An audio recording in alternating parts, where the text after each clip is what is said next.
ajarku mengenal hatimu dan percaya jalanmu-lah yang terbaik.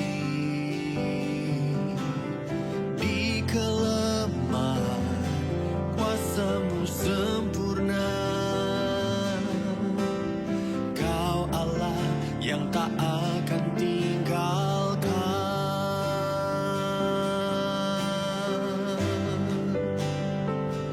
Ku percaya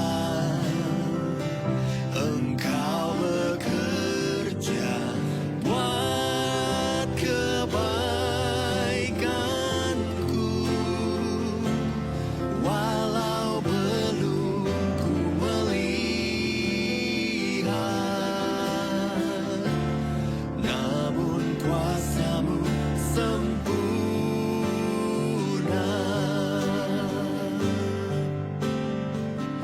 Ku percaya pasti Tuhan bukakan jalanku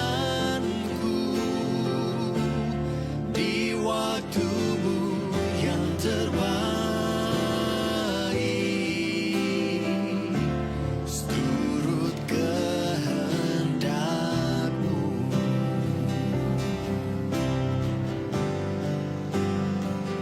Ku percaya Engkau bekerja buat kebaikanku, walau belum ku melihat, namun kuasamu sempurna.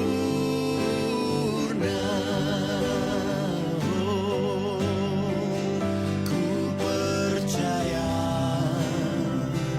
pasti Tuhan bukakan jalanku di waktumu yang terbaik, seturut kehendakmu.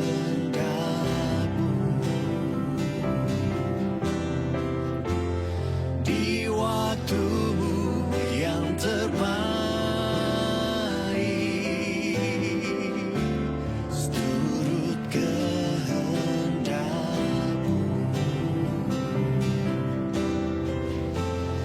Di waktumu yang terbaik, seturut kehendakmu.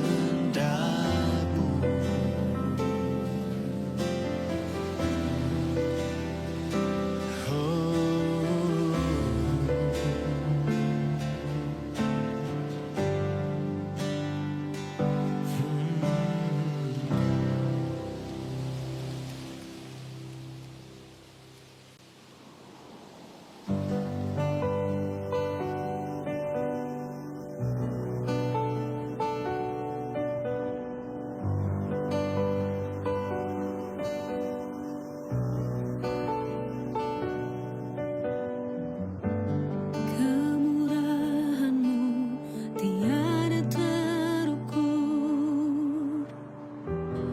dalamnya kasih-Mu menjamah hatiku. Kau telah angkat hidupku dan tebus dosaku.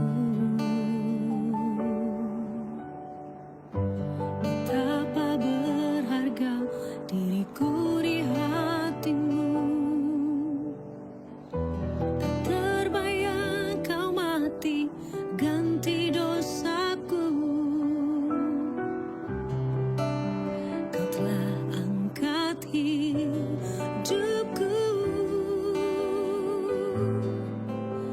dan tebus dosaku.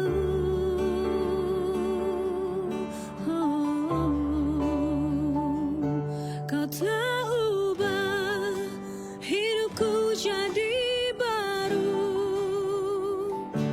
tiada kata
syukurku, kau telah ubah hidupku jadi indah.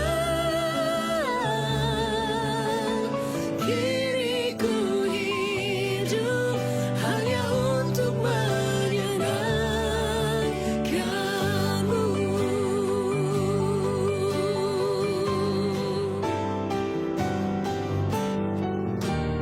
Telah ku temukan kasih setia di dalam-Mu Tuhan. Kau telah ubahkan seluruh hidupku. Kini ku mau beri yang terbaik bagimu.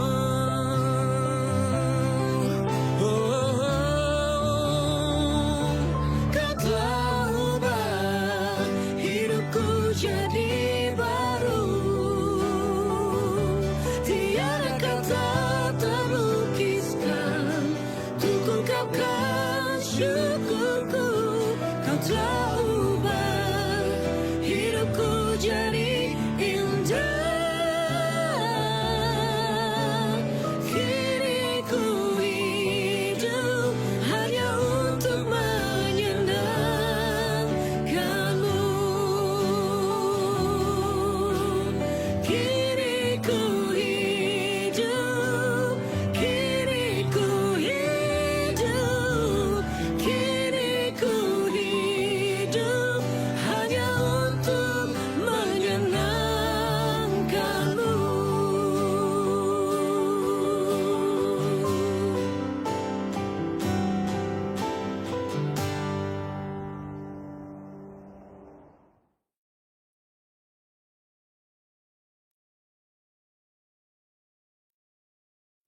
Shalom keluarga Saat Teduh, kapan terakhir kali saya beritahu betapa senangnya setiap Rabu Sabtu melayani dirimu. Sungguh-sungguh sukacita kami itu adalah bisa melihat Anda berubah, diberkati, mengalami mujizat Tuhan, dipakai Tuhan. Hari ini tidak ada bedanya, kami berdoa untuk yang terbaik untuk kehidupan Anda. Saya berdoa supaya Anda juga bisa peduli dengan orang lain setelah ikut Saat Teduh bersama, apalagi yang udah tahunan mengikutinya. Harusnya karakter kita semakin seperti Kristus dalam segala sesuatu dan makin caring sama sesama ya. Saya mau bacakan sukacita hidupku, sukacita hidup kita, yaitu ketika saudara-saudara kita mendapatkan mujizatnya. Ini adalah Jenny. Pada 16 Juli saat itu saya dalam kondisi sakit mah, dan makin menjadi-jadi sakitnya, tapi saya terus diingatkan Roh Kudus untuk mengikuti siaran ulang Saat Teduh bersama. Akhirnya saya bangkit dan mulai mendengarkan rerun kira-kira 1 jam setelah live. Sejak awal saya doakan dan imani bahwa Tuhan Yesus akan jamah dan sembuhkan saya. Saat doa dalam bahasa roh, saya tumpang tangan di mah saya. Tanpa saya sadari sementara mendengarkan penjelasan Pastor Philip, saya menyadari mah saya sudah gak sakit lagi. Sehingga saya dapat lebih sungguh-sungguh memuji dan menyembah Tuhan sampai akhir Saat Teduh. Puji Tuhan, terima kasih, Allahku luar biasa. Sekalipun tidak semua yang saya bacakan ini kita pernah bertemu atau mengenal satu persatu. Your joy is our joy, your miracle is our happiness. Mujizatmu adalah sukacita kami. Freddy Wongso, saya memiliki riwayat 2 kali serangan jantung dan sudah pasang 2 ring. Diagnosa terakhir masih ada 2 penyumbatan lagi yang kondisinya 100% buntu dan harus segera ditangani. 12 Juni kami berangkat ke Malaysia untuk berobat. Sebelumnya Pastor Philip menubuatkan tentang seseorang yang akan berobat ke Malaysia dan Tuhan akan luputkan dari bypass. Ketika dokter melakukan pemeriksaan, dokter berkata tidak perlu memasang ring karena dokter menemukan di belakang jantung saya tumbuh 2 pembuluh darah baru yang menghubungkan tepat di 2 titik buntu yang 100% tersebut. Wow, dokter mengatakan ini bisa terjadi hanya karena mujizat dan anugerah Tuhan saja. Puji Tuhan, Tuhan Yesus mengerti keadaanku. Thank you Pastor dan tim untuk pelayanannya. Kami sungguh diberkati lewat Saat Teduh bersama. So happy ya, so happy for you. Chris, sejak tahun lalu ditinggal ayah meninggal, saya depresi. Tak ingin lagi meneruskan studi S3. Banyak hambatan studi, finansial, psikologis membuat saya putus asa. Terlebih lagi datang surat peringatan DO. Di tengah kebimbangan saya itu, saya menangis, menyerahkan diri dengan rutin mengikuti saat teduh bersama, nitip doa juga lewat live chat. Rekaman YouTube saya putar kembali belasan jam dalam sehari selama berminggu-minggu supaya saya dapat memuji dan mendengarkan janji Tuhan, sambil memaksakan diri mengerjakan disertasi. Ketenangan, ketekunan, hikmat, ketahanan fisik dan iman lahir dari pendengaran firman, hingga saya berhasil menyelesaikan 300 lebih halaman itu dalam 6 minggu. Pintu-pintu dibukakan dan kini gelar doktor itu sudah di depan nama saya. Wow, semua ini bukan karena saya pintar, tapi semata-mata karunia Tuhan. Terima kasih Pastor Philip, pelayanan online-nya. Semoga lanjut terus untuk jangkau jiwa di mana saja yang perlu kekuatan Yesus untuk hadapi masa sulit, seperti yang saya juga alami. God bless you, Dr. Chris. Bangga menyebut namamu sekalipun belum mengenal Anda muka dengan muka. Jesus loves you, Jesus loves all of us. Saya percaya hari ini kita diajari untuk peduli. Ayo, mumpung masih di awal-awal acara, belum mulai memuji menyembah, cepat ajak sesamanya siapa yang Anda ingat, yang mereka dalam kondisi sangat-sangat butuh Tuhan terutama. Ajak mereka saat teduh bersama. Saya tunggu di dalam hadirat Tuhan ini sambil kita menyanyi, memuji Yesus. Mari kita angkat suara kita.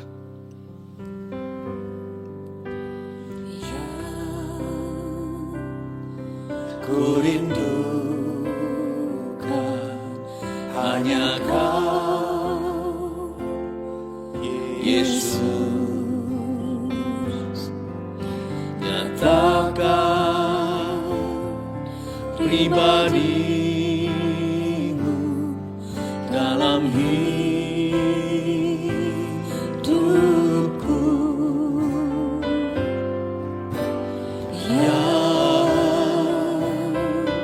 Ku dambakan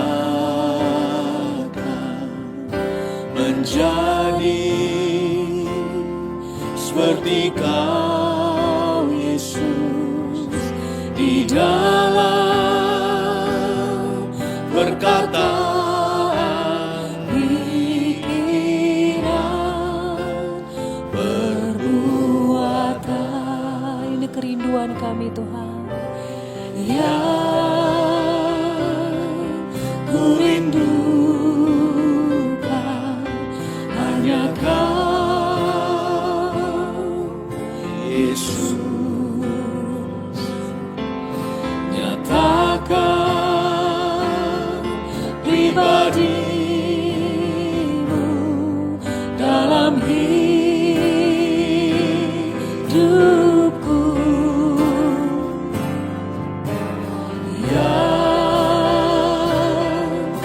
Dambakan menjadi seperti Kau, Yesus, di dalam perkataan, pikiran, perbuatan. Oh, menjadi seperti Kau, Yesus, menjadi seperti Kau, Yesus, menjadi sempurna dalam seluruh hidupku, menjadi seperti-Mu, menjadi seperti Kau, Yesus, menjadi seperti Kau, Yesus, menjadi sempurna dalam seluruh hidupku.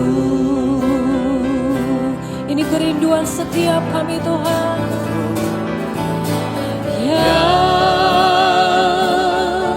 Ku rindukan hanya Kau, Yesus. Nyatakan pribadi-Mu dalam hidupku.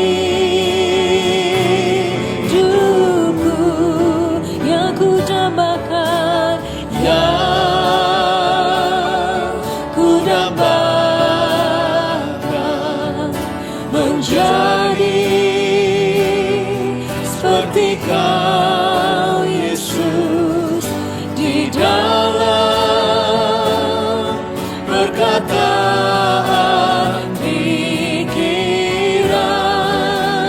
perbuatan, menjadi seperti-Mu, menjadi seperti Kau Yesus, menjadi seperti Kau Yesus, menjadi sempurna dalam seluruh hidupku. Oh, menjadi seperti Kau Yesus, menjadi seperti Kau Yesus, menjadi sempurna dalam seluruh hidupku, menjadi sempurna, menjadi sempurna dalam seluruh hidupku. Ini doa kami, menjadi sempurna dalam seluruh hidupku.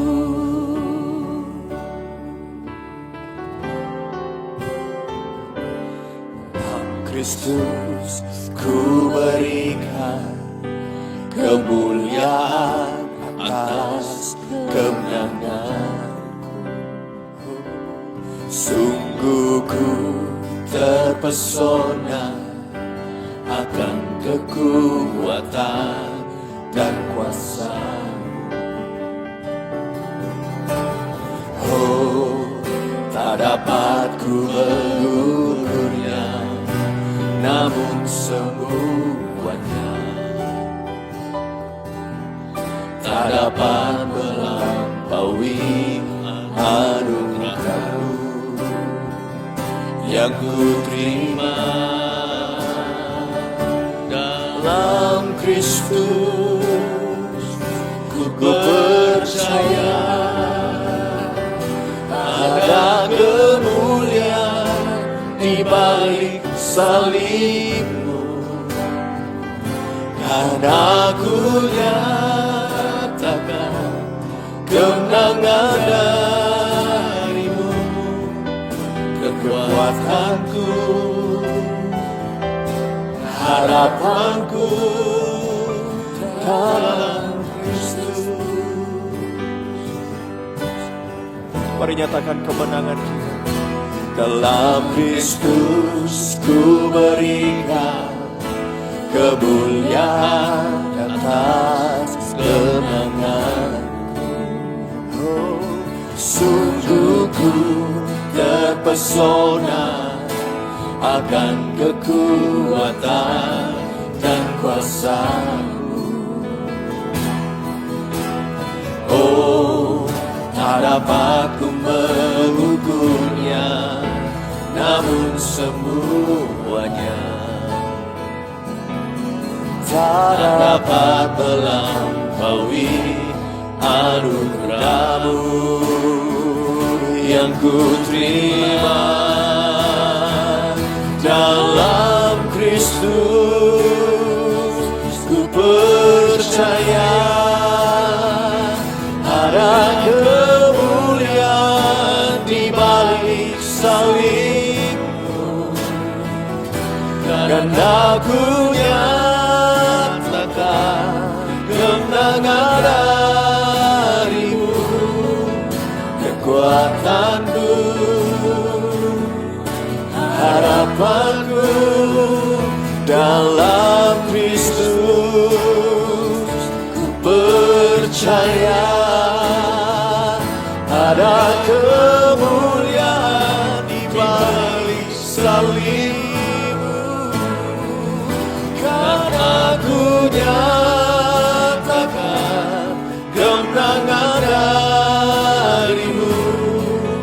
kekuatanku, harapanku dalam Kristus.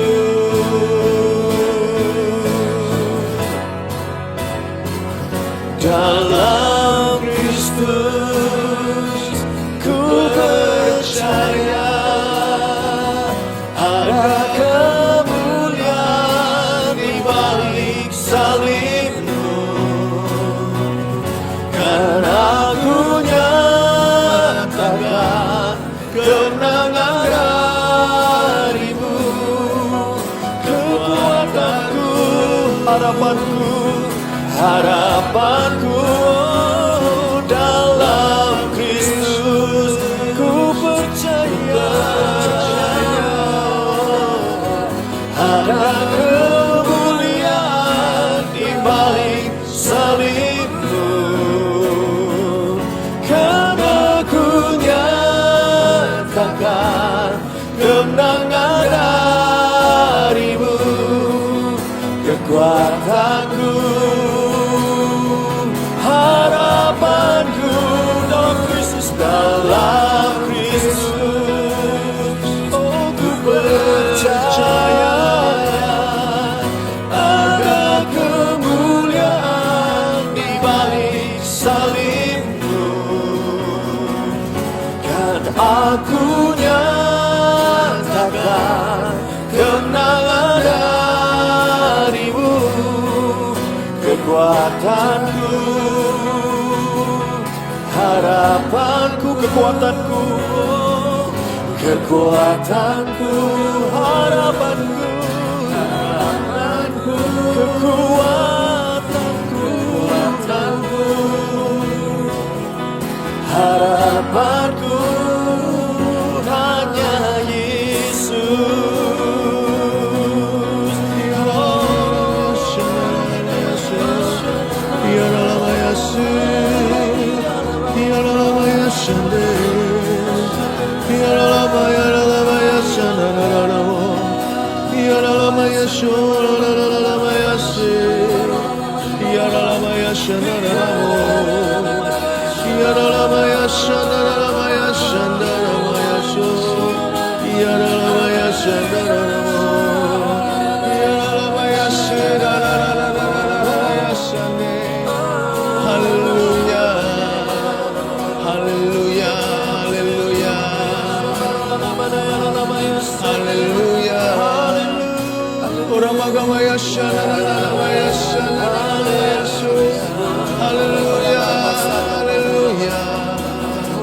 Mari letakkan tangan kita di dada kita.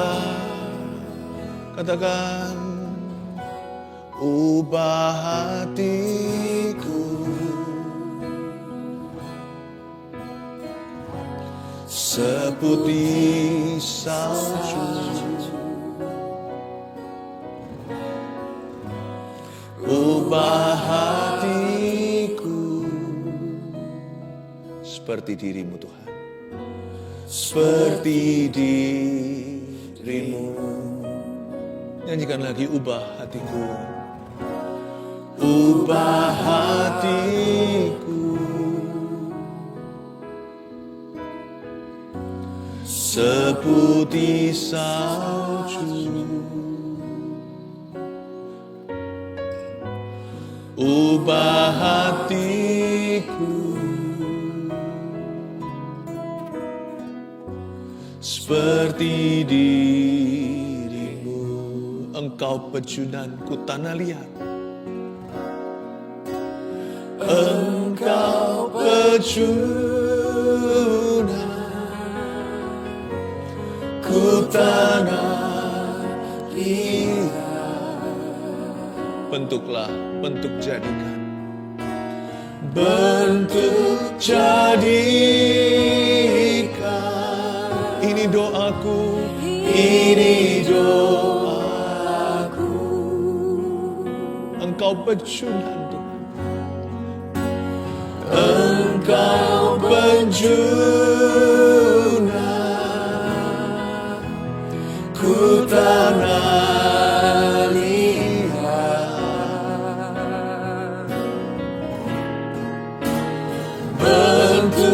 jadikan ini doaku. Ubah hatiku. Ubah hatiku, Ubah hatiku. seputih salju. Ubah hatiku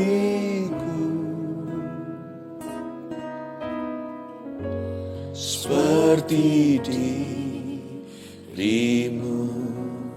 Ubah hati kami Tuhan. Engkau yang bisa menyelidikinya hingga tempat yang terdalam. Lihatlah apakah kami tulus ya Yesus. Ajari kami untuk memiliki hati seperti Bapa di sorga. Hati yang besar, hati yang suci dan kudus. Hati yang bisa terbeban buat orang lain, bahkan bahagia untuk sukses orang. Semakin kikis setiap egois. Jadikan kami seperti Engkau, putih bagaikan salju. Sampaikan sabdamu, firmanmu yang membersihkan dan memandikan umatmu sehingga tidak ada kerut, cacat celah. Sembunyikan hamba di balik salibmu Tuhan. Dalam nama Yesus. Haleluya. Amin. Puji Tuhan. Kita bicara soal hati. Ada satu hal yang Roh Kudus taruh di hati saya untuk saya bagikan. Agar kita belajar untuk bahagia. Belajar bahagia untuk orang lain. Nah, kita kan buka ayatnya ada di Filipi pasal yang kedua. Beri judul Belajar Bahagia untuk orang lain. Subscribe di YouTube ini, di channel ini kalau Anda belum melakukannya. Sebab di hari-hari ke depan, pewahyuan Tuhan akan selalu baru. Hadirat Tuhan akan mengalir terus dalam kehidupan keluarga saat teduh. Filipi pasal 2 ayat 1-11. Ini adalah surat Paulus. Jadi karena dalam Kristus ada nasihat, ada penghiburan kasih, ada persekutuan roh, ada kasih mesra dan belas kasihan. Karena itu sempurnakanlah sukacitaku dengan ini. Hendaklah kamu sehati sepikir dalam satu kasih, satu jiwa, satu tujuan. Dengan tidak mencari kepentingan sendiri atau pujian yang sia-sia, sebaliknya hendaklah dengan rendah hati yang seorang menganggap yang lain lebih utama daripada dirinya sendiri. Dan janganlah tiap-tiap orang hanya memperhatikan kepentingannya sendiri, tetapi kepentingan orang lain juga. Hendaklah kamu dalam hidupmu bersama menaruh pikiran dan perasaan yang terdapat juga dalam Kristus Yesus. Yang walaupun dalam rupa Allah tidak menganggap kesetaraan dengan Allah itu sebagai milik yang harus dipertahankan. Melainkan telah mengosongkan dirinya sendiri dan mengambil rupa seorang hamba dan menjadi sama dengan manusia. Dan dalam keadaan sebagai manusia, ia telah merendahkan dirinya dan taat sampai mati, bahkan sampai mati di kayu salib. Itulah sebabnya Allah sangat meninggikan dia dan mengaruniakan kepadanya nama di atas segala nama, supaya dalam nama Yesus bertekuk lutut segala yang ada di langit, dan yang ada di atas bumi, dan yang ada di bawah bumi, dan segala lidah mengaku Yesus Kristus adalah Tuhan bagi kemuliaan Allah Bapa kita. Belajar bahagia untuk orang lain. We cannot be truly happy until we learn how to be happy for other people. Kita nggak bisa belajar, kita nggak bisa punya sukacita yang sejati atau bahagia yang penuh sebelum atau hingga kita bisa bersukacita untuk keberhasilan orang lain. Kalau kita nggak bisa gembira untuk orang lain, berarti hati kita itu masih picik sekali. Jadi karena dalam Kristus ada nasihat, ada penghiburan kasih, ada persekutuan roh, ada kasih mesra dan belas kasihan, ayat pertama. Jadi karena dalam Kristus ada, itu kata-kata awal-awalnya. Kalau Anda garis bawahi, sebelum nanti muncul nasihatlah, penghiburan kasih, dan sebagainya, ada kata atau kalimat, jadi karena dalam Kristus ada. In the world of Christ, di dalam dunianya Kristus, atau dunianya kekristenan, yang ada hanyalah belas kasihan. Tidak boleh ada yang namanya kepentingan diri sendiri. Ku telah mati dan tinggalkan cara hidupku yang lama. Salibnya selama mulia. Salib itu bukan hanya bicara soal penderitaan. Salib itu bicara tentang zero keegoisan. Tidak ada lagi selfishness atau aku di salib itu, aku sudah disalibkan bersama dengan Yesus Tuhan. Jadi karena dalam Kristus ada, yang pasti dalam Kristus tidak boleh ada keegoisan. Tidak boleh ada mi atau trinitas kejahatan. Aku, saya, dan punyaku. Me, I, me, and mine. Tapi di dalam Kristus ada nasihat. Nasihat itu untuk orang lain. Ada penghiburan kasih. Ya kan? Ada persekutuan roh. Kata persekutuan roh di situ bahasa Yunaninya, bahasa Perjanjian Baru itu Yunani. Kata persekutuan roh di situ atau persekutuan adalah kononia. Bukan diakonia, kononia. Yang artinya sharing barang. Apa yang Tuhan ajarkan agar kita berbagi dengan orang lain, kita tidak boleh perhitungan. Kononia itu persekutuan roh, artinya Roh Kudus itu roh berbagi. Nggak pernah kan Roh Kudus itu, nggak pernah kalau Roh Kudus itu bekerja lalu orang itu jadi egosentrik.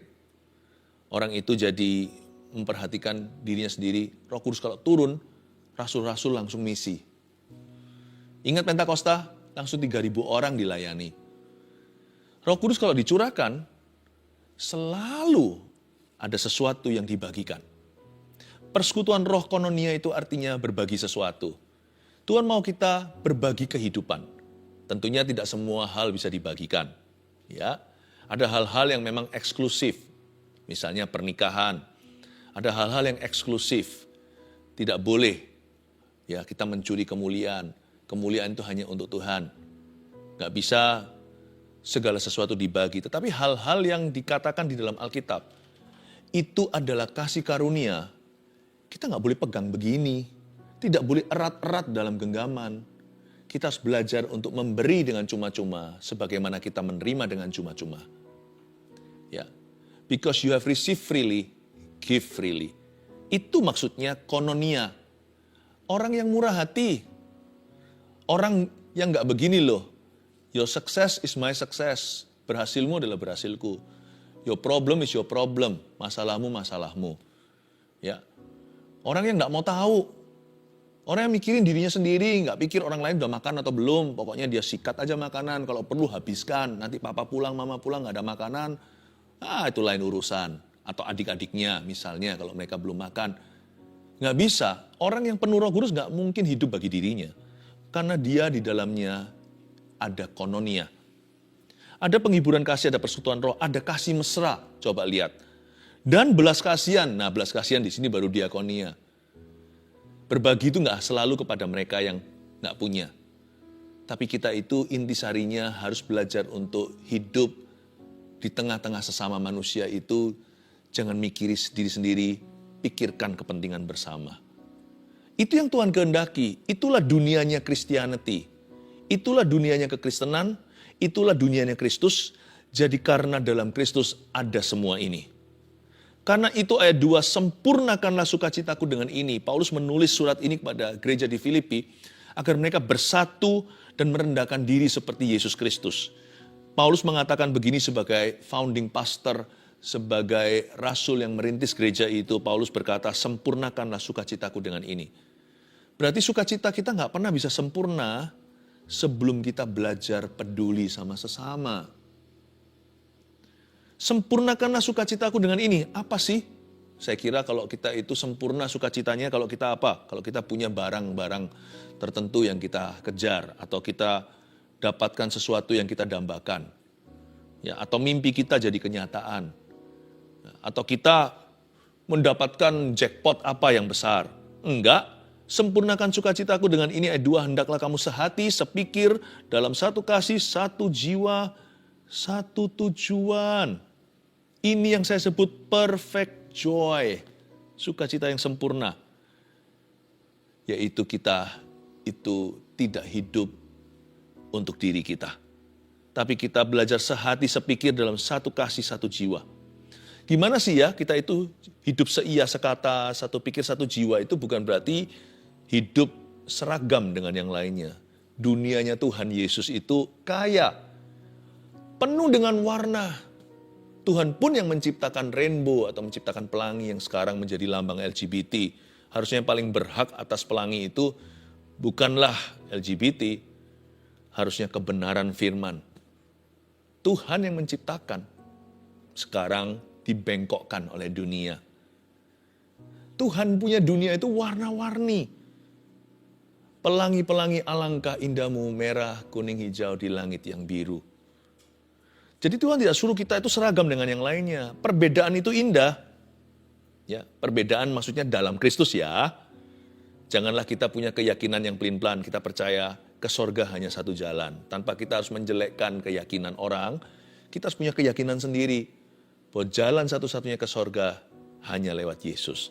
Tapi di dalam Yesus Kristus, dunianya majemuk dan kaya. Ada banyak anggota tubuh. Kan gak semua badan kita itu isinya telinga. Ada banyak karunia, jawatan, ada personality, kepribadian yang gak sama, ya, pikiran-pikiran yang berbeda. Tapi seia sekata itu berarti begini loh, itu sebuah sifat rendah hati. Itu sifat seorang hamba, sehati, sepikir, satu kasih, satu jiwa, atau satu tujuan. Itu maksudnya kita itu belajar untuk saling gendong dalam suka maupun duka. Sehati dalam suka dan sehati dalam duka. Banyak orang mengaku dia bisa gendong orang lain kalau orang itu berduka cita. Tapi cintanya belum teruji sampai orang yang kita gendong itu suatu hari berhasil. Apakah dia jadi musuh kita? Karena iri hati dosa Kain. Kebanyakan orang itu hanya bisa merasa belas kasih kepada orang yang kasihan. Tapi sampai orang itu suksesnya mulai mendekati dirinya, keberhasilan orang itu mulai menyamai, nah disitulah akan tersirat dengan jelas siapa yang sesungguhnya dia kasihi. Yang dia kasih ternyata adalah diri sendiri. Ketika orang lain mulai seberhasil dia mulai musuhi. Dia mulai tidak terima. Berarti dulu waktu orang itu lemah, ditolong sama dia, itu hanyalah supaya dia feel good atau merasa gimana gitu. Everything segala sesuatu ya ujung-ujungnya untuk dirinya. Orang itu baru terbukti dia itu tulus sama Yesus itu kalau lihat orang yang dia bantu, bahkan kalau dia lihat rival atau saingannya bisa sebagus dia atau lebih, kalau dia bisa happy untuk keberhasilan orang itu, nah berarti orang itu seperti Yesus. Orang itu seperti Yesus. Tuhan Yesus gak pernah iri tuh ketika mujizatnya seolah-olah dilampaui oleh Petrus. Bukan karena Tuhan Yesus mujizatnya kalah, gak ada yang bisa menang lawan anak Allah. Tapi Tuhan Yesus melayani public ministry kan cuma 3,5 tahun. Petrus lebih lama apalagi Paulus ya kan. Banyak sekali kejadian-kejadian. Petrus membangkitkan Dorcas, mungkin dibangkitkan dari orang mati lebih banyak. Mungkin mujizat-mujizatnya yang lebih kreatif lagi. Karena Tuhan Yesus waktu pelayanan di bumi sebagai anak manusia tidak pernah bayang-bayang yang menyembuhkan. Ada sih seseorang yang berani keluar dari zona nyaman, pegang puncak jubahnya, seorang wanita yang pendarahan. Tapi Petrus bayang-bayangnya menyembuhkan, Paulus sapu tangannya. Tuhan Yesus gak pernah iri sama Petrus. Menurut saya Tuhan Yesus sangat bangga untuk keberhasilan Petrus. Meskipun semua untuk kemuliaan Tuhan kan gimana pun juga orang-orang yang masih lemah iman masih lihat Petrusnya. Tuhan Yesus gak pernah merasakan bahwa dia adalah saingan. Itulah sifat Tuhan. Nah kita bisa tolong orang yang di bawah kita sampai orang itu menyamai, nah kelihatan motif kita. Makanya hendaklah kamu sehati sepikir. Kalau gendong orang itu jangan waktu mereka susah saja, gendong orang waktu mereka sukses. Tanpa kita harus ikut-ikut dalam sukses mereka, jangan minta jatah, jangan minta komisi. Semua yang kita lakukan dalam nama Yesus haruslah tanpa pamrih. Tapi kita lakukan dalam satu kasih, satu jiwa, satu tujuan.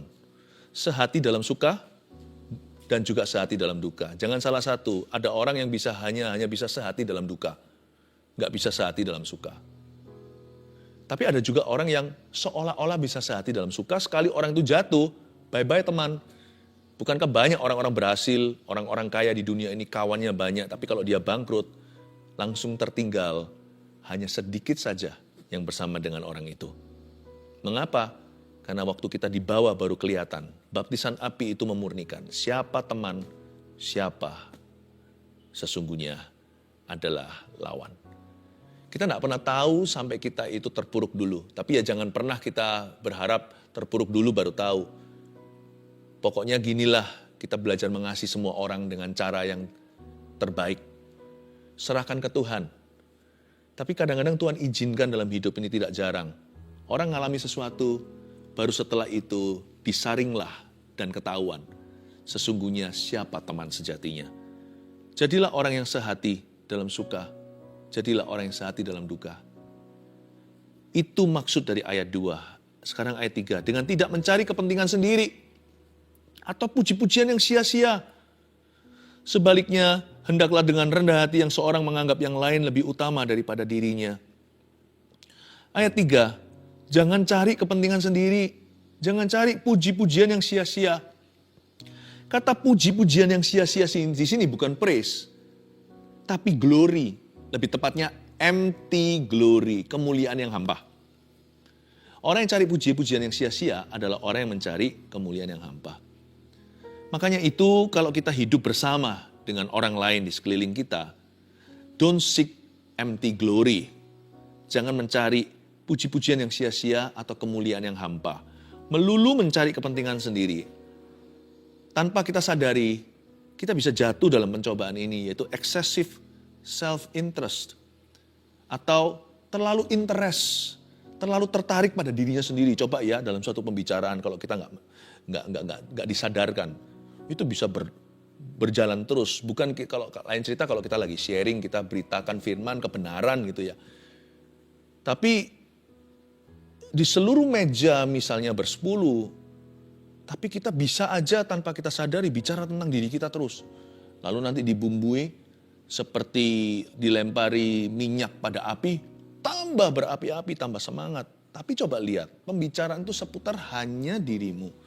Wah gimana meskipun memanfaatkan nama Tuhan.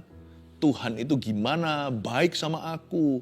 Tiba-tiba aku ketemu sama orang ini, diberikan jalan, lalu orang itu tawari saya begini. Lalu setelah itu saya nggak sadar, kok bisa ya? Semua orang menghargai karyaku sekarang. Semua orang itu sangat-sangat belajar dari diriku. Dan tidak sedikit yang mengagumi hasil karyaku. Wow, lalu saya ketemu si ini, dibukakan koneksi. Oh iya, wah, Taci ini diberkati Tuhan ya. Mungkin ada satu lagi yang menambahkan. Ada yang tulus, ada yang enggak. Wah, Tuhan itu sangat-sangat sayang ya sama kamu. Iya loh, Tuhan tuh sayang loh. Buktinya kemarin saya juga dapat telepon begini. Lalu setelah itu saya nggak pernah nyangka selama ini orang lain nggak ditawarin. Saya saja yang ditawarkan itu. Lalu begini begitu. 20 menit kemudian, 30 menit. Tidak pernah satu patah kata pun. Sorry by the way. Saya sudah cukup bicara tentang diriku. How are you? Apa kabar? Orang lain juga punya cerita soalnya. Nggak pernah tuh. Ini nggak mencari pujian yang sia-sia. Apalagi bentuknya seolah-olah kesaksian. Tapi menurut saya sih sudah overdosisnya. Yang dia cari adalah kepentingan diri sendiri. Jangan lupa, Anda boleh cerita tentang dirimu. Tapi 2 kali tanya, how do you do? Kepada orang lain dulu dan sesudah itu. How are you? Bagaimana? Coba pahami dunia orang lain juga. Jangan cari puji-pujian yang sia-sia atau empty glory. Excessive self-interest atau self-preoccupation dalam bahasa Inggrisnya. Terlalu occupied. Kalau Anda masuk ke sebuah kamar mandi, apalagi yang di pesawat itu ya, kan ada ceklek gitu, lalu jadi merah. Itu berarti ada orang di dalamnya. Kalau hijau itu kosong kabin di dalam toiletnya. Kalau merah tulisannya apa? Occupied. Occupied itu diisi, ada orang di dalam. Jangan mengisi dirimu dengan dirimu. Janganlah dirimu terlalu terisi dengan diri sendiri. Kasih ruang dong sebagian untuk orang lain. How are you? Jangan suruh mereka jawab hanya I'm fine, thank you. Sungguh-sungguh tanya, how are you doing? Kamu gimana? Pak, Anda gimana, Bu? Gimana, Ci? Gimana, Mas? Tanya beneran. Dan biar mereka menceritakan. Sebaliknya hendaklah dengan rendah hati, ayat 3b, yang seorang menganggap yang lain lebih utama daripada dirinya. Lebih utama dari diri sendiri. Di dalam dunianya Kristus, ya, Tuhan ajari kita yang seorang harus menganggap yang lainnya lebih utama dari dirinya. Indah dong, kalau begini nggak ada yang namanya berantem bisa awet. Kok bisa? Karena when everyone is looked up to, that means no one is looked down upon. Kalau semua orang saling menganggap yang lainnya lebih penting dari dirinya, berarti kan kita look up, kan kita melihat ke atas. Baik itu hubungannya atasan bawahan pun kalau dalam Tuhan, saudara seiman, itu the job deskripsi lain cerita, tapi kalau hubungan relationship sendiri, harusnya kita saling menghargai. Suami kasih istri, hormati suami, tapi suami gak boleh gila hormat. Kalau kita saling menghargai, meskipun pesan untuk menghormati itu adalah kepada istri, pesan mengasihi kepada suami, misalnya dalam hubungan rumah tangga. Tapi kalau suami dan istri saling menghargai, bukankah masing-masing bahagia? Karena setiap orang itu di look up, dipandang ke atas. Berarti gak ada satu orang pun yang dipandang ke bawah kan? Baik atasan atau bawahan, suami, istri, orang tua, anak. Kalau semua orang itu dipandang tinggi, berarti semua orang dipandang di atas. Gak ada satu pun yang dipandang ke bawah atau direndahkan. Ini luar biasa pesan Paulus kepada Filipi. Jemaat di situ supaya rukun, diajari rahasia atau kunci. Dan janganlah tiap-tiap orang memperhatikan kepentingannya sendiri, tetapi kepentingan orang lain juga. Jadi kalau kita tanya how are you, apa kabar? Jangan basa-basi. Kalau enggak jangan tanya. Mendingan hi atau hello saja lalu tinggalkan. Kalau kita tanya apa kabar, siap untuk berhenti langkah, lalu habis itu dengarkan cerita. Ya meskipun bisa di-cut, sorry ya, saya lagi terburu-buru nggak apa-apa, tapi perlu dilanjutkan. Kalau enggak jangan tanya. Mendingan kalau kita mau dari sini pergi ke belakang, misalnya ya di tengah-tengah satu kerumunan orang gitu, kita lalu oh halo gitu aja. Jangan tanya apa kabar kalau Anda tidak niat dengarkan. Hendaklah kamu dalam hidupmu bersama menaruh pikiran dan perasaan yang terdapat juga dalam Kristus Yesus ayat 5. Kata menaruh pikiran dan perasaan yang terdapat juga dalam Kristus Yesus ini, bahasa Inggrisnya begini, let his mind be in you. Luar biasa, ini powerful sekali. Bukan hanya menaruh pikiran perasaan. Yang terdapat dalam Kristus Yesus berarti kan pikiran dan perasaan Yesus. Tapi biarkan pikiran dan perasaan Yesus, his mind atau pikirannya Tuhan, dan perasaan Tuhan, taruhlah di dalam dirimu. Seperti pil yang ditelan, blep, masuk ke dalam. Kalau pil itu adalah racun, kita minum, itu akan mematikan. Tapi kalau pikiran dan perasaan Kristus kita telan, kita akan menjadi seperti Kristus. Dalam pikiran dan perasaan pula. Let his mind be in you. Jangan kita nyembah Tuhan itu dari jauh. Yang walaupun dalam rupa Allah tidak menganggap kesetaraan dengan Allah itu sebagai milik yang harus dipertahankan. Betapa rendah hatinya. Melainkan telah mengosongkan dirinya sendiri dan mengambil rupa seorang hamba dan menjadi sama dengan manusia. Kata mengosongkan dirinya sini, itu adalah kata kerja secara sengaja.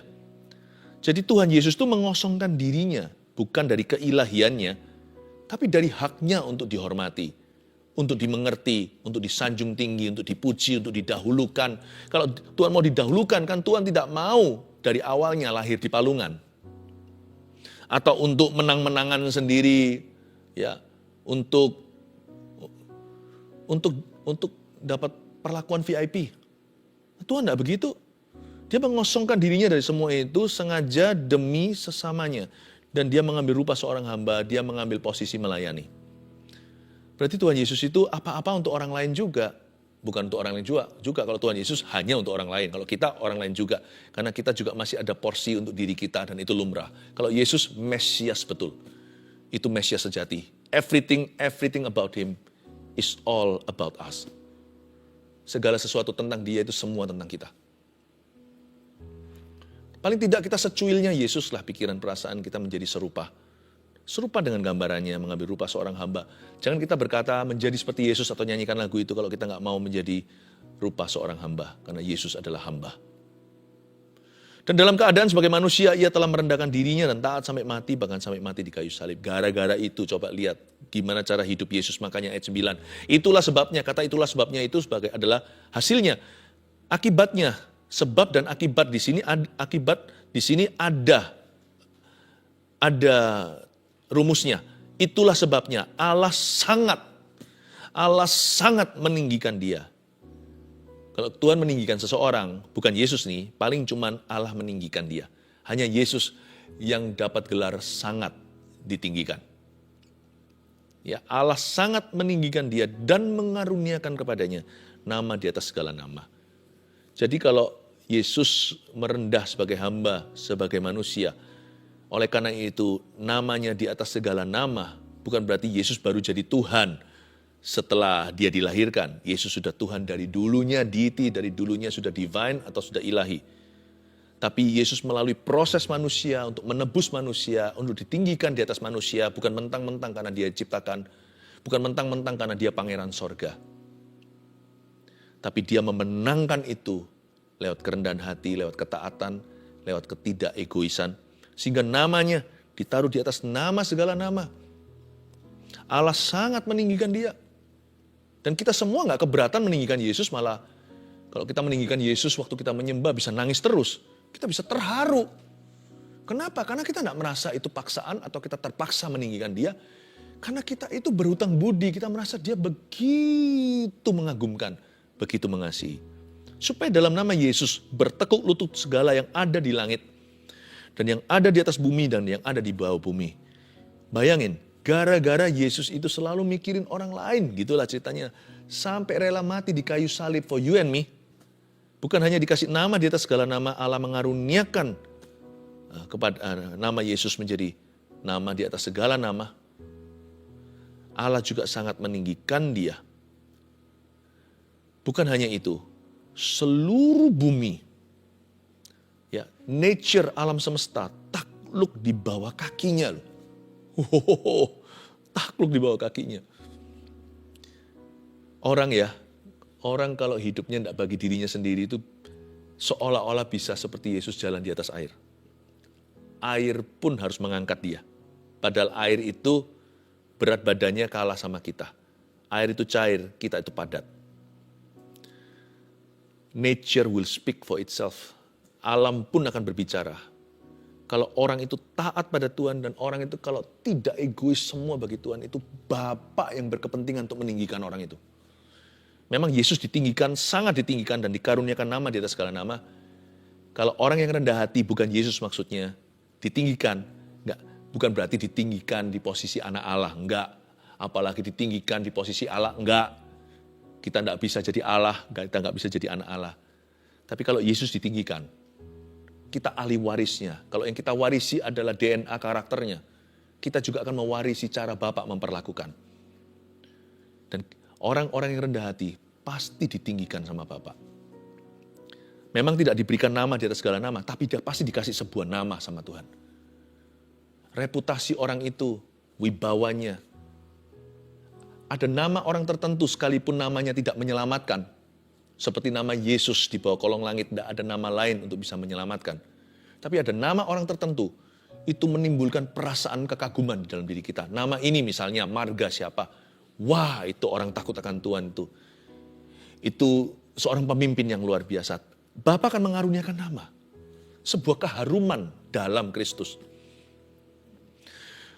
Kalau Tuhan Yesus alam semesta tunduk, ada kunci-kunci akan diberikan pada orang yang rendah hati, ada hal-hal tertentu akan tunduk padanya yang tidak bisa ditaklukkan oleh orang lain. Itu akan takluk di bawahnya.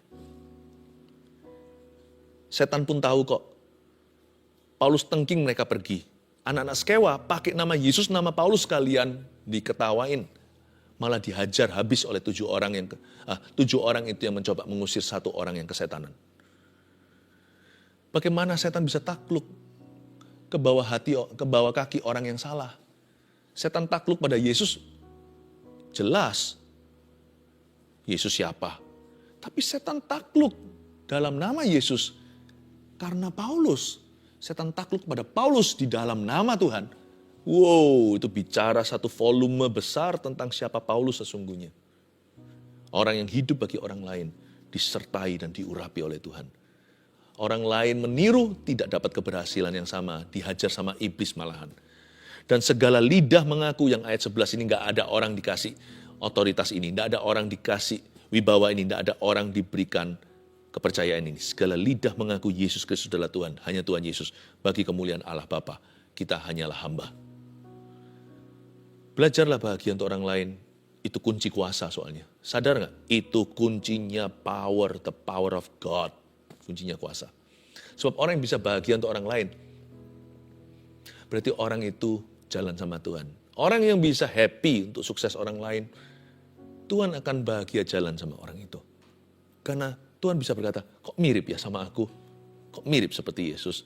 3 poin, catatlah dari apa yang kita pelajari hari ini, belajar bahagia untuk sesama kita. 1, dalam Kristus tidak ada sifat egois. Catat itu dan ingat. 2, sukacita sempurna. Kapan?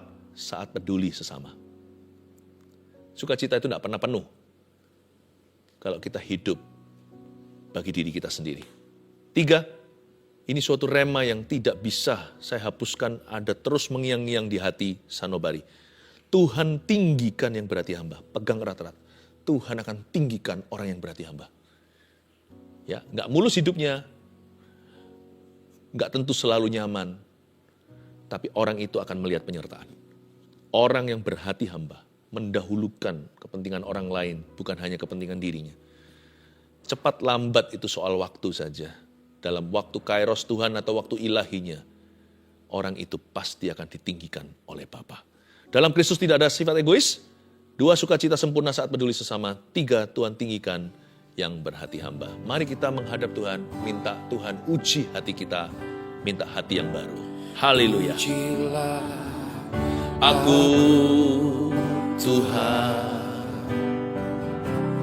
cobalah aku Tuhan, selidiki batinku dan hatiku, mataku tertuju padamu. aku cinta Padamu Tuhan,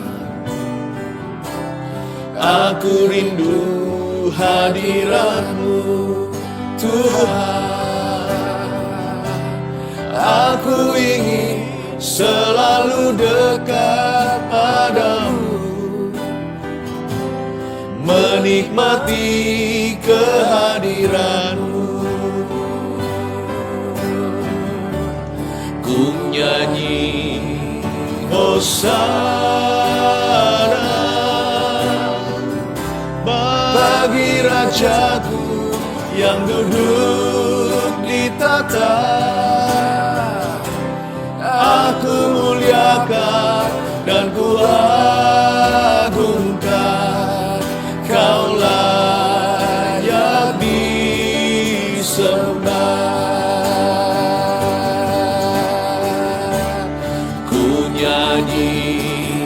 Hosana bagi Rajaku yang duduk di tata. Aku muliakan dan ku agungkan, Kau layak disembah. Mari nyanyikan doa ini. Pujilah aku Tuhan,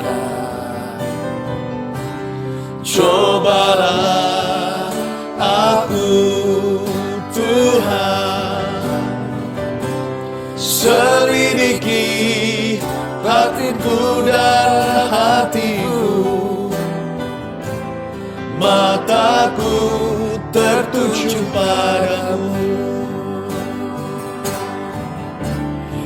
aku cinta Padamu Tuhan, aku rindu hadirat-Mu Tuhan, aku ingin selalu dekat padamu, menikmati kehadiran-Mu. Ku nyanyi Hosana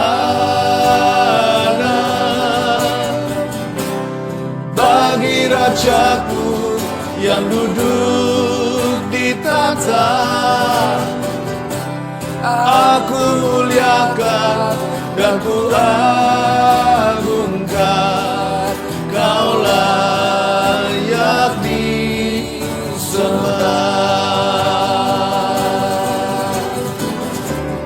Ku nyanyi Hosana bagi Rajaku yang duduk di tahta. Aku muliakan dan ku agungkan, Kau layak disembah. Ku nyanyi Hosana, ku nyanyi Hosana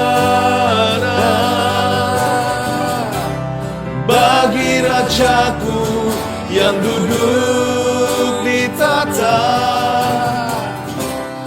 Aku muliakan dan ku agungkan, Kau layak disembah. Saya mau memberikan satu tantangan iman. Di live chat maupun di kolom komentar nanti, tuliskan Anda bahagia apa untuk seseorang. Misalnya kalau Anda tidak punya keturunan dan susah dapat momongan. Apalagi yang sudah divonis tidak mungkin atau tidak bisa. Bisakah Anda tuliskan? Ingat seseorang yang Anda kenal yang barusan diberikan dengan mudahnya dikasih Tuhan bayi, dikasih keturunan. Tuliskan, saya bahagia.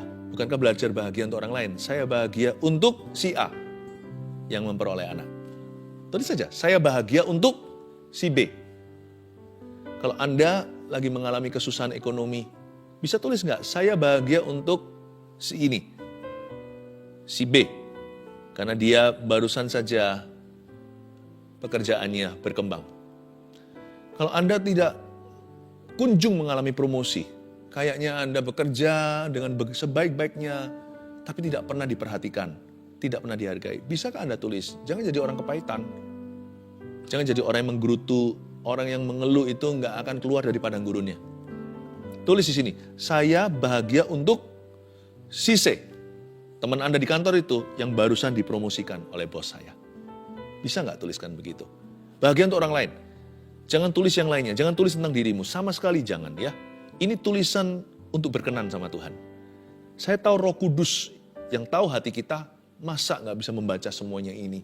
Tim kita aja bisa, apalagi Roh Allah. Dia bisa membaca hatimu. Tapi dengan tulus kau tuliskan. Kalau Anda sekarang sakit, kanker stadium 4. Anda tulis di situ, saya bersyukur. Kalau nggak ada orang yang sembuh dari kankernya yang Anda tahu, Anda tulis, saya bahagia untuk siapa? Karena dia sehat.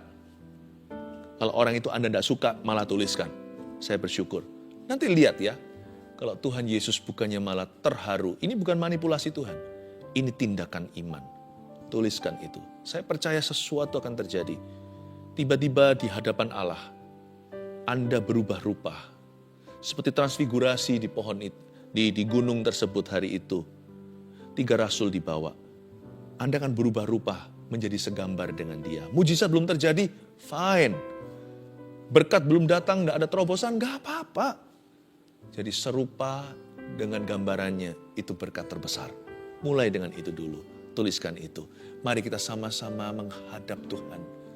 Ku nyanyi, Hosana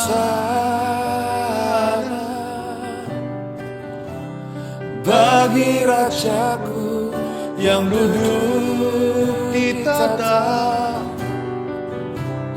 Aku muliakan dan ku agungkan, Kau layak disembah. ada seseorang yang menuliskan sesuatu seperti instruksi saya barusan. Anda adalah seorang pengidap kanker payudara. Dengar baik-baik, Tuhan menyembuhkanmu, Ibu. Dalam nama Yesus, kanker itu sembuh tanpa terapi. Receive your healing. Ada seorang pria bernama Kevin. Anda habis semuanya, ludes tabunganmu karena judi online. Dengar baik-baik, Tuhan melihat Anda di mana Anda sekarang. Tuhan mengampuni dosamu. Saya harus teruskan berita pengampunan. Tuhan akan memberimu modal. Percayalah kalau Tuhan akan kasih, Tuhan akan kasih. Dan Anda akan memulai pekerjaan dari bawah lagi. Dan dari situ pelan-pelan membangun kembali. Tuhan menyertaimu. Jangan judi lagi. Judi online, jangan diulangi lagi. Tuhan memberimu roh pertobatan. Tuhan memberimu kuasa pemulihan. Oh haleluya, terima kasih Tuhan Yesus, terpujilah namamu. Kami berdoa di dalam nama Yesus Kristus Tuhan. Untuk keluarga Saat Teduh, ulurkan tangan. Hamba berdoa supaya semua mengalami mujizatnya, tapi lebih dari itu, berikan hati yang bisa happy untuk sukses orang lain dulu. Hamba berdoa satu hal keluarga Saat Teduh, goalnya kami, visi daripada Saat Teduh bersama, bukanlah mujizat. Sama sekali bukan tentang berkat. Tujuan akhir daripada Saat Teduh bersama adalah menuntun setiap keluarga Saat Teduh ini menjadi seperti Kristus. Kami bersyukur kepadamu, berkati putra-putrimu, keluarga Saat Teduh di dalam nama Yesus Kristus. Mari kita semua mengangkat tangan kita untuk menerima berkat dari Allah Bapa, kasih karunia dari Tuhan Yesus, pengurapan dari Allah Roh Kudus, menyertai setiap orang-orang yang berkenan di hati Allah, yang seperti Tuhan punya hati yang besar bagi sesama. Pergilah membawa karakter yang berubah, hati yang diperbarui, dan urapan yang baru menyertai dalam nama Yesus. Haleluya. Amin. Aku melayangkan mata ke gunung-gunung. Dari mana datangnya pertolongan itu? Yes. Tuhan yang menciptakan langit dan bumi. Oh Dialah penolongku. Yes. Dia takkan membiarkan kakiku goyang. Ku akan berteduh di dalam naungannya. Dia tak pernah tertidur, tak pernah terlelap. Tuhanlah penjagaku.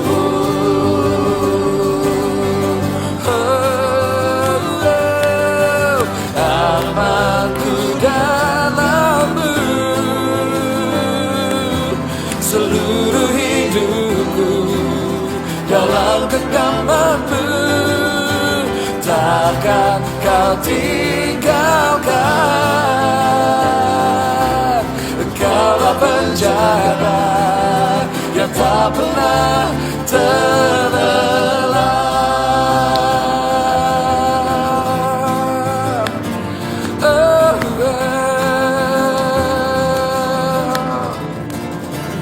Aku melayangkan, come on. Aku melayangkan mata ke gunung-gunung. Dari mana datangnya pertolongan ini? Tuhan yang menciptakan langit dan bumi. Oh Dialah penolongku. Dia takkan membiarkan, Dia takkan membiarkan kakiku goyang. Ku akan di dalam naungannya. Dia tak pernah tertidur, tak pernah terlelap. Tuhanlah penjagaku. Semua siap. Oh, katakan amanku dalam-Mu, amanku dalam-Mu, dalam genggaman-Mu. Takkan Kau tinggalkan. Engkaulah penjaga yang tak pernah terlelap. Amanku dalam-Mu, amanku dalam-Mu.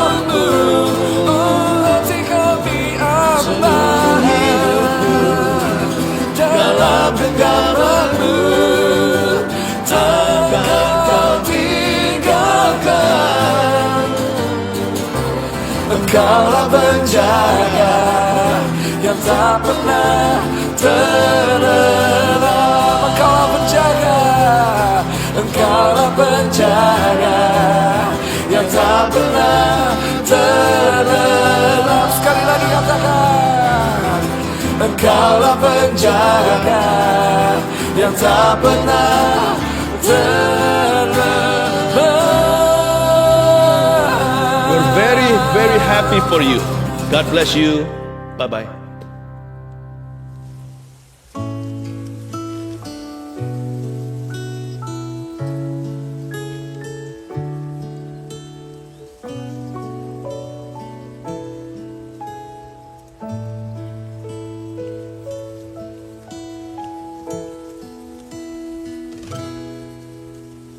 Ya Allah, Engkaulah Allahku. Ku cari wajah-Mu. Jiwaku haus akan-Mu, seperti rusa yang rindukan air. Ya Allah, Engkaulah Allahku. Ku cari wajah-Mu. Jiwaku haus akan-Mu, seperti rusa yang rindukan air. Demikian aku memandang-Mu di tempat kudus dan kemuliaan-Mu. Sebab ku temukan damai dan kekuatan dalam saat teduh bersama-Mu.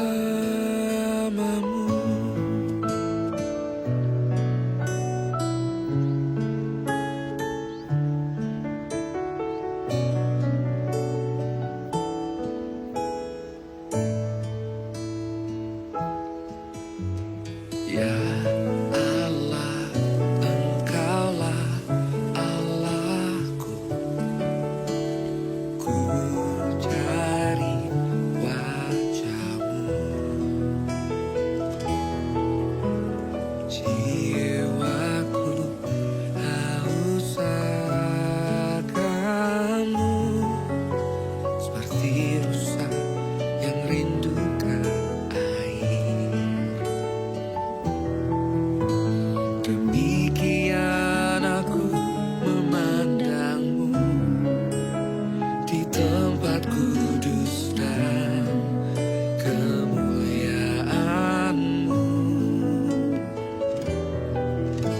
Sebab ku temukan damai dan kekuatan dalam saat teduh bersama-Mu.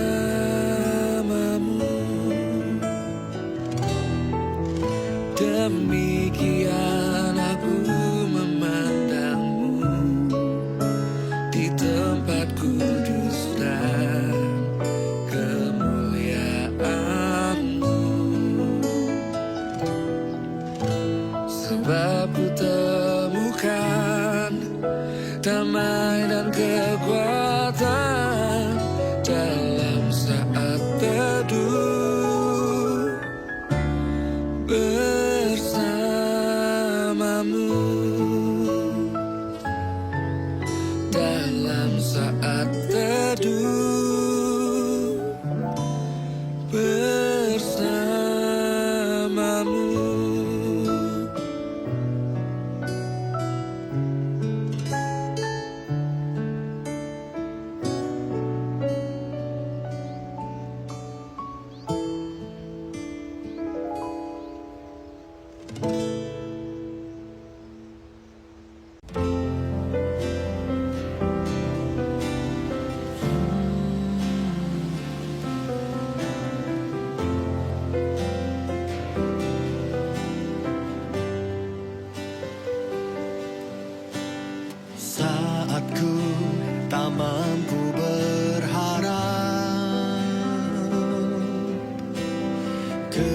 kekhawatiran menghimpit jiwaku.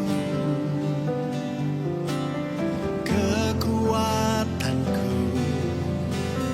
datang darimu, memampukanku kembali berharap. Ajarku mengenal hatimu dan percaya jalanmu-lah yang terbaik. Di kelemahan kuasa-Mu sempurna, Kau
ungkapkan syukurku. Kau telah ubah hidupku jadi indah. Kini ku hidup hanya untuk menyenangkanmu.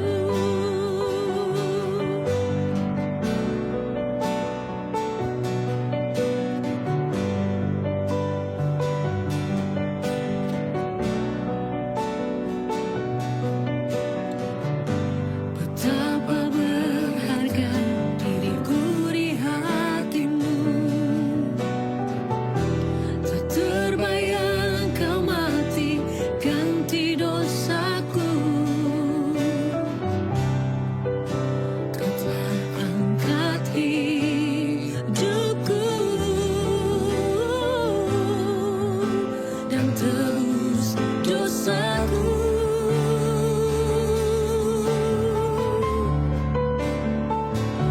Kau telah ubah hidupku jadi baru.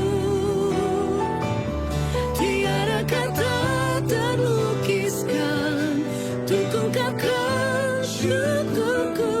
Kau telah ubah hidupku jadi indah. Kini ku hidup hanya untuk menyenangkanmu.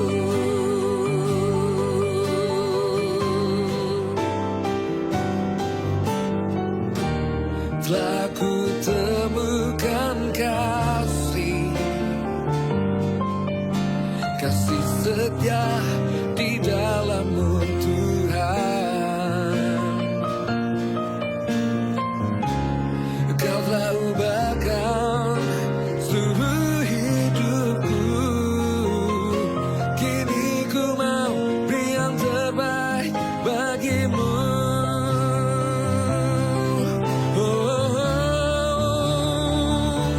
Kau telah ubah hidupku jadi baru. Tiada kata terlukiskan untuk ungkapkan syukurku. Kau telah ubah hidupku jadi indah.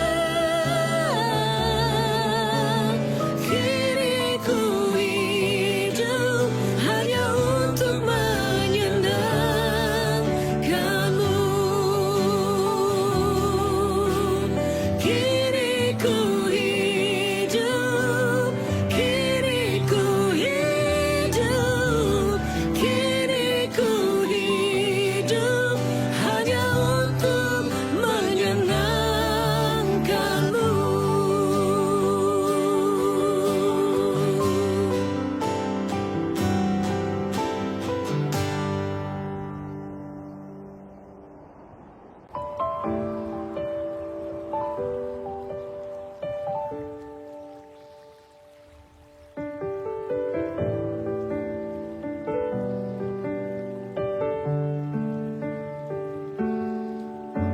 Syukur atas kuasa salib-Mu, tak terjangkau akal budiku. Kau yang mulia rela jadi hina. Terima kasih kau telah bersedia. Syukur atas kuasa darah-Mu dan pengorbanan-Mu. Bilur-bilur-Mu menyembuhkan lebih dari yang ku harapkan.